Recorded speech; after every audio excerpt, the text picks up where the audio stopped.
Hello.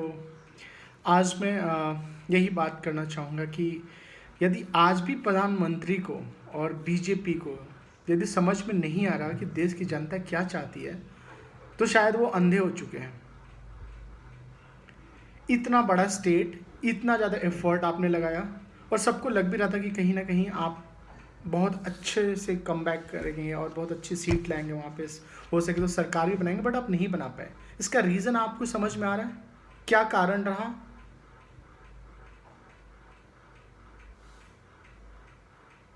आपने पूरे देश को बहुत ज़्यादा नुकसान पहुंचाया है अपने पर्सनल पॉलिटिकल बेनिफिट के लिए।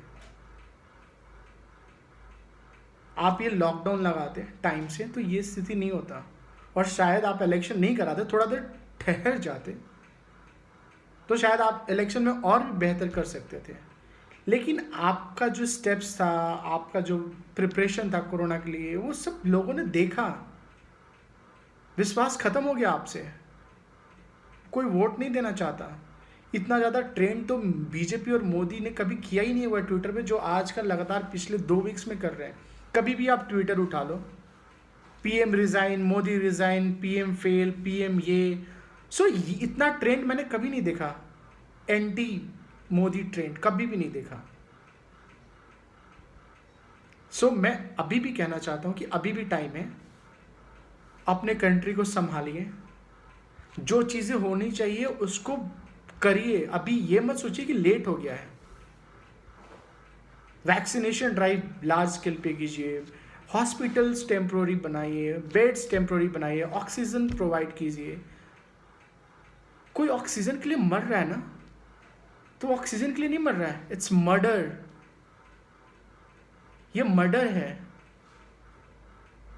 इतने सारे हॉस्पिटल्स तो नहीं है हमारे कंट्री में, बट इतने सारे होटल्स तो हैं छोटे मोटे, इतनी सारी आईटी कंपनियां हैं जिनका पूरा का पूरा बिल्डिंग खाली पड़ा है। टेम्प्रोरी हॉस्पिटल बनाओ। मैंने आज एक आर्टिकल पढ़ा कि टेक महिंद्रा का जो कैफेटेरिया है नोएडा में, उसको 100 या 500 बेड का टेम्प्रोरी हॉस्पिटल बनवाया गया। तो ये टेक महिंद्रा वालों का इनिशिएटिव है। तो ये ऐसे ऐसे चीज़ें करनी पड़ेगी। आजकल तो लोग डर से इतने मर रहे हैं कि कहीं तबीयत खराब होगा तो क्या होगा, बिकॉज उनको पता है कि बेड्स तो है ही नहीं, हॉस्पिटल्स में तो जगह है ही नहीं। तो कोरोना से कम पर दहशत से ज़्यादा लोग मर रहे हैं। गवर्नमेंट को अपने लोगों को कॉन्फिडेंस में लेना पड़ेगा कि यस, हमारे पास इतनी तैयारियां हैं, हमारे पास इतने डॉक्टर्स हैं, इतने हॉस्पिटल्स हैं, इतने बेड्स हैं कि हम आपकी देखरेख कर सकते हैं। कोरोना से मरने वाली की संख्या बहुत कम है, मैं आपको आज बता दूं।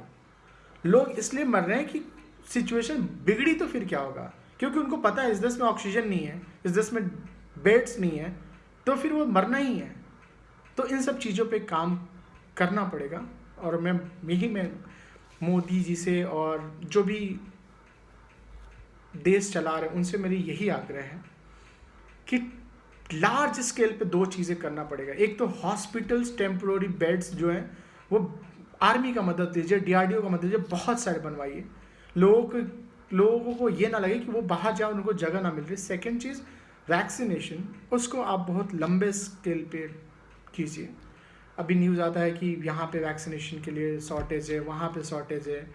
सो थोड़ा सा बियॉन्ड योर कैपेबिलिटी, आपका जो क्षमता है उससे कहीं ना कहीं ज़्यादा आपको काम करना पड़ेगा, और हम जल्द इस कोरोना से जीत पाएंगे।